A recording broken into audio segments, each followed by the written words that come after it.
Hey, my name is Sam, aka Mr. 2 Pairs Minimum, and today we're going to take a quick look at the 998 by New Balance in the grey colorway. It comes in a grey made in USA box. Inside the box comes the shoes wrapped in grey New Balance branded white paper. No extra accessories are included, but we're not here for the box, so let's get right into the shoes. 2023 marks the 30th anniversary of one of my favourites, the 998, since its original release back in 1993. In the early 90s, New Balance continued a strong relationship with American chemical company DuPont to create NCAP 2 that was first used on this pair. That shock-absorbing compound led to the creation of absorbable foam in the process. The new type of polyisoprene rubber was designed to resist compression and maximize energy return at a cellular level.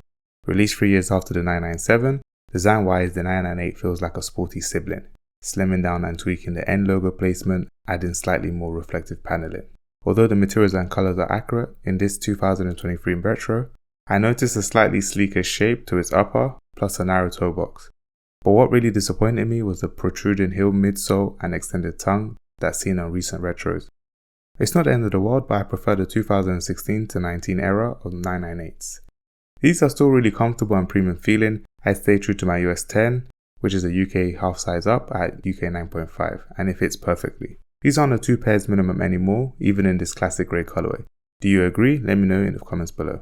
As usual, purchase links will be in the YouTube description. While you're there, hit the like and subscribe button and comment shape to show me you enjoyed this video. Now let's discuss, did you pick this up, did you miss out, or did you pass? Let me know your thoughts in the comments below. Apart from that, have a good day.